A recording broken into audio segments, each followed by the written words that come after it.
Bom, pessoal, como vocês já sabem, aquelas que estavam aqui desde ontem, toda a razão de existência desse evento é em virtude de vários debates que estão proliferando a respeito da manutenção, revogação ou manutenção com alterações a respeito da lei de alienação parental. E vocês sabem também, os que estão aqui, que foi feito pelo IBDFAM, sob a coordenação de nossa querida Renata, uma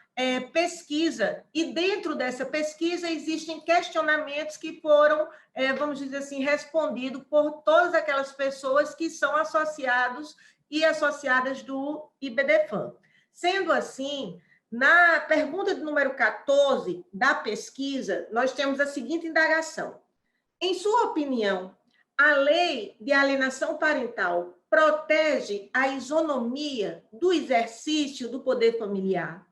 E, antes de passar para a nossa palestra propriamente dita, nossa reflexão, eu vou compartilhar com vocês a resposta, certo? Dentro da amostragem que foi feita, se verificou que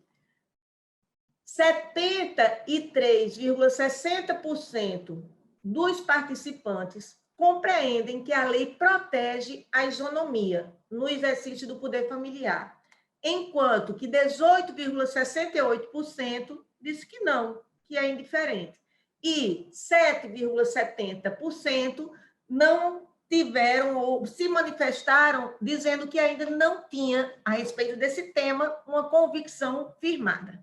Postas essas premissas, eu vou convidar todos que estão aqui na sala a fazerem um passeio comigo, tanto na Constituição Federal, quanto na teleologia que está posta dentro do Estatuto da Criança e do Adolescente, e também fazer uma reflexão a respeito dos tratados internacionais sobre os direitos da criança e do adolescente. E vou convidar cada um de vocês a refletir um pouco o que é esse poder familiar, o que é essa autoridade parental, como deve ser feita a leitura dessa autoridade parental ou poder familiar dentro da sociedade e vamos dizer assim, do momento jurídico em relação à primazia, ao primado da dignidade da pessoa humana que se descortina com a nossa Constituição de 1988. Todos nós que estamos aqui já sabemos que, a partir da constitucionalização do direito civil, a tutela à pessoa humana ela foi erigida ao núcleo central de todo o ordenamento jurídico. Tanto é assim que aquelas pessoas que, por alguma razão, têm uma situação diferenciada, que importe alguma vulnerabilidade, recebe do ordenamento jurídico pátrio sua tutela a partir de um microsistema que vai fomentar uma proteção a essa dignidade na medida da tutela, vamos dizer assim, necessária para garantir uma isonomia, uma igualdade, por assim dizer, de exercício de cidadania e de dignidade. Nessa senda, é preciso que nós nos lembremos que criança e adolescente é reconhecido pelo ordenamento jurídico brasileiro e também este reconhecimento também tem conotação ou status de direitos humanos, porque também tem reprodução nos tratados internacionais como um sujeito de direitos e um sujeito de direitos em situação de vulnerabilidade em razão de estar em formação, em razão de estar em sua constituição ou construção como pessoa. Por estar em desenvolvimento, ela já goza de uma presunção de vulnerabilidade, ela já goza de uma tutela especial. Então, é necessário que nos lembremos que todas as vezes que nos depararmos com um litígio ou com um processo ou com uma demanda que envolva criança e adolescente, por mais, e obviamente, que nós sejamos contratados pelos pais ou estejamos funcionando como assistentes ou psicanalistas ou psicólogos dentro daquela estrutura, a nossa primordial função é de exercer ao máximo esse sacerdócio de defesa daqueles que não podem falar, daqueles que não têm ainda a completude de sua formação pessoal para defenderem por si próprios os seus direitos. Esses direitos precisam ser defendidos por alguém. E aquelas pessoas que se reconhecem como vocacionadas a trabalhar dentro do cenário família, é imprescindível que seja imbuído dessa missão.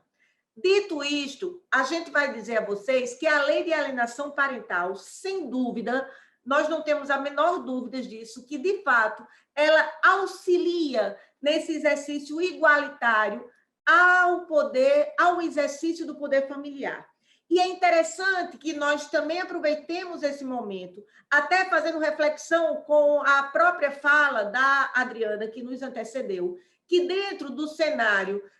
que envolve criança e adolescente, ainda no Brasil, de forma, vamos dizer assim, desconexa com o atual estado do direito, nós utilizamos ainda, em relação à criança e adolescente, o termo guarda. Então, o primeiro momento a ser debatido aqui é distinguirmos por completo a situação da convivência familiar, a situação do regime de convivência familiar estipulado e o exercício dessa autoridade parental, desse poder familiar, que, independentemente do modelo de guarda ou de convivência que tenha sido estabelecido, seja modalidade compartilhada, seja modalidade unilateral ou outra modalidade, esse poder familiar, ele é para ser exercido de forma igualitária. Ele somente não deverá ser exercido de forma igualitária se, por alguma razão, estes genitores, estes familiares, eles forem destituídos do poder familiar. Dito isto, é também importante que nós nos lembremos que dentro do ordenamento jurídico, nessa senda de tentar impedir o máximo possível que criança e adolescente, cujos pais, cujos, vamos dizer assim, eu não quero falar pais, mas pai, mãe, ou se estivermos diante de uma família homoafetiva, cuja aquelas pessoas que exercem a função parental não estejam dividindo o mesmo lar, não estejam ainda na constância daquela afetividade, estas crianças, estes adolescentes não sejam afetados em seu direito fundamental à convivência com essas pessoas que desempenham essas funções parentais. E eu falo nessas pessoas que desempenham funções parentais justamente para afinar o meu discurso com o atual estado do direito, onde, diferente do que foi outrora, quando falávamos em pai e mãe, sempre falávamos de forma binária, de forma em que existia sempre uma distinção de gêneros que hoje não há mais no estado atual do direito. Dito isto, é importante que nos lembremos que em 2008 e também em 2014 houve uma modificação na legislação, de forma que preferencialmente se indica que nos casos em que existe essa ruptura dessa relação afetiva, seja mantida a guarda ou convivência compartilhada. E, independentemente de com quem quer que esteja morando a criança ou o adolescente, essa autoridade parental, esse conjunto de obrigações que constitui o arcabouço do poder familiar ou o conteúdo da autoridade parental firmada nos princípios constitucionais do melhor interesse da criança, previsto no artigo 227, ou na doutrina da proteção integral, previsto no artigo 229, ou ainda nos vários dispositivos e artigos que estão previstos no Estatuto da Criança e do Adolescente, o microsistema protetivo, que todos eles sejam harmônicos no sentido de garantir o exercício igualitário desse poder-dever, que é o poder familiar. Respondendo ou partindo desta premissa, esclarecendo ao máximo possível o que é o poder familiar, a gente vai para a análise de determinadas questões que estão descritas na lei de alienação parental, e é importantíssimo que nós aqui reverberemos nossa posição de acharmos que é uma lei que merece ficar, que no máximo pode precisar de algumas alterações, mas que é um marco, é uma lei pedagógica, é uma lei que dá um nome a acontecimentos que datam de muito antes de 2010. É algo que apenas foi transmudado para uma legislação de uma situação que é anterior. E é preciso que nós também reconheçamos, e aqui a gente vai ter a oportunidade de ouvir a fala de nossa maravilhosa Gisele, de que até mesmo o pai ou a mãe ou o familiar alienador, ele também está inserido no adoecimento, vamos dizer assim, de sua psique. Ninguém em sã consciência, de forma deliberada, prejudica o filho, prejudica a filha, prejudica aquelas crianças que estão em fase de formação psíquica. Entretanto, é comum, quando a gente tem a falência, quando a gente tem o luto, quando a gente tem a perda de um projeto de vida, haver um desnorteio de tal sorte que acabe afetando aquelas pessoas que, em primeira mão, quem deveria proteger eram justamente essas pessoas que titularizam essa função parental. Então, pessoal, a lei de alienação parental ela é pedagógica na medida que ela, no artigo 2º, ela diz para nós um rol exemplificativo do que poderia tipificar, caracterizar a alienação parental. E vocês vão observar que dentro desse dispositivo a gente pode ver que tem, de forma expressa, vários elementos que estão incutidos, vamos dizer assim, dentro do exercício da autoridade parental. Por exemplo, o artigo 2º, e é importante que nós nos lembremos, é um rol meramente exemplificativo, ele diz, constitui a alienação parental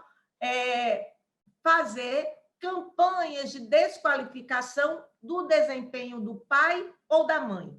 criação de dificuldades para o outro exercer a autoridade parental. O que é exercer a autoridade parental? Exercer a autoridade parental é participar de forma ativa de todas as decisões que digam respeito à vida da criança e do adolescente. As decisões que digam respeito à sua vida afetiva, à sua vida social, à sua vida escolar, à sua vida religiosa, enfim, todos os elementos que efetivamente digam respeito à existência e à ambiência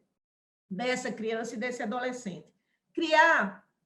dificuldade para que o outro tenha contato com o filho. Infelizmente, na nossa prática advocatícia, não é incomum chegar no nosso escritório pais ou mães que digam, doutora, todas as vezes no dia da visita, que é para eu ir lá pegar o meu filho para passar o final de semana, o menino está doente, não é possível. E tanto isso é verdade, a primazia dessa convivência familiar e da tentativa de que essas crianças e adolescentes não sejam atingidos pela descontinuidade da relação de afeto existente entre pai e entre mãe, ou entre duas mães ou dois pais, independente de como seja a família parental, é importante que vocês saibam que existem leis que já tentam diminuir ao máximo essa atitude de deixar um dos genitores fora da vida familiar. Nesse sentido, eu só queria falar para vocês de algumas leis, a exemplo da lei, só um instantinho que eu anotei aqui, minha gente, que é muita lei na minha cabeça, vamos combinar. A lei 12.013, de 6 de agosto de 2009, que faz com que haja determinação às instituições de ensino a obrigatoriedade de comunicar todas as informações relacionadas aos filhos, a ambos os pais, independentemente deles estarem convivendo ou não conjuntamente. Uma outra lei também que mostra o cuidado em termos de ordenamento jurídico de manter essa convivência é a Lei 12.962, de 2014, que alterou o artigo 19 do Estatuto da Criança e do Adolescente para assegurar o direito à convivência da criança e do adolescente com os pais privados de liberdade. Percebam, então, que existe um conjunto, um arcabouço legislativo para assegurar esse direito fundamental. a convivência. E é muito triste, eu posso dar esse meu testemunho de vários processos que eu já tive a oportunidade de pegar. Quando existe a alegação da ocorrência de abuso sexual ou até mesmo do estupro em razão da modificação da legislação, diante desse cenário e diante da dificuldade de compreender a linguagem e os sinais da criança e do adolescente, muitas vezes, em razão das chamadas falsas memórias, não é incomum filhos serem separados ou estarem distantes dos seus genitores por muito mais de 3, 4, 5 anos. E isso, sem dúvida, deixa um dano enorme na formação psíquica dessa criança e desse adolescente. Nas questões de guarda, muitas vezes, quando a criança tem 12 anos, isso seguindo não somente o que já está previsto no Estatuto da Criança e do Adolescente, mas também a recomendação do artigo 12 da própria Convenção Internacional dos Direitos da Criança e do Adolescente, e que tem força de direito interno aqui no Brasil, é possível se ouvir a criança em relação à questão de como essa criança vai ficar no final da conjugalidade, se vai ficar com a sua residência base no lar do pai ou no lar da mãe, ou a depender de como seja essa parentalidade, como seja essa família, a depender de ser homoafetivo, de ficar com um dos parceiros. É importante que nós nos lembremos que somente em situações excepcionalíssimas e quando, no caso concreto, se verificar a imprescindibilidade da escuta dessa criança e desse adolescente. Até mesmo porque nós sabemos o quanto é difícil e deve ser evitado de todas as formas impor à criança algo que no imaginário infantil possa ser traduzido como uma escolha que ela fez entre o pai e a mãe, ou entre um parceiro ou uma parceira, a depender da situação e do cenário familiar. Mas, independentemente de qualquer coisa que seja dita, é imprescindível que fique claro, absolutamente claro, que a lei de alienação parental, dentro da estrutura na qual ela foi forjada e dentro do entendimento que nós temos hoje com o que é a autoridade parental, ela é um instrumento imprescindível para garantir a igualdade no exercício desse direito. E é importantíssimo que nós nos lembremos, o direito fundamental à convivência familiar não é um direito do pai somente, não é um direito da mãe somente, é, sobretudo, um direito da criança e um direito do adolescente. Por mais que existam erros ou acertos, as pessoas, quando são adultas, elas podem, conjuntamente, ou ainda que não conjuntamente, mas desconstituir uma família em razão de uma determinada situação. Entretanto, é imprescindível que, ainda que estejamos numa fase, seja acompanhando como profissional, seja vivenciando com a nossa própria história, um caso de desfazimento de projeto de vida, de projeto familiar, é importante que nós tenhamos em mente que, naquele cenário, quem mais precisa de tutela, quem mais precisa de proteção, é alguém que não contribuiu e nem pediu para que efetivamente estivesse envolvido nesse cenário de família desconstruída, descomposta. E, para ir finalizando, a gente está assistindo ultimamente, eu acho que todos nós que estamos aqui e que, de alguma forma, temos relação com a causa, eu vou chamar assim, da infância, da adolescência, todos nós estamos muito sentidos, muito tocados com o que aconteceu com o garotinho Henri. Eu acho que cada uma de nós aqui, ao se deparar com aquela notícia, ainda mais nesses tempos de pandemia, em que tantas pessoas que nós conhecemos, elas não estão mais entre nós, e aqui eu quero fazer uma reverência e dizer que rendo também minha homenagem, meu apaixonamento, meu comprometimento e minha ética no trabalho aos ensinamentos do professor Zeno Veloso, que traz na alma e que traz em todos nós que somos IBD fã a marca dele em nossa fala, no nosso sentir, no nosso olhar. E eu acho que o caso daquela criança faz com que nós reflitamos o que é que está acontecendo com a humanidade. E para que nós reflitamos o que está acontecendo com a humanidade, sem que seja uma fala de desesperança, mas apenas de alerta, porque é sempre possível reescrever, recomeçar. Eu queria terminar com uma poesia de Manuel Bandeira, que é um dos poetas que eu gosto muito, e que meu pai, que também já não mais está aqui, foi com ele que eu aprendi a gostar de Manuel Bandeira. O nome da poesia é O Bicho, e eu vou ler para vocês. Vi ontem um bicho na imundície do pátio, catando comida entre os detritos. Quando achava alguma coisa, não examinava nem cheirava, engolia com voracidade. O bicho não era um cão, não era um gato, não era um rato. O bicho, meu Deus, era um homem. E com essas palavras, eu agradeço muitíssimo a atenção de cada um de vocês e devolvo a palavra para Elisângela. Muito obrigada pela atenção de cada um de vocês.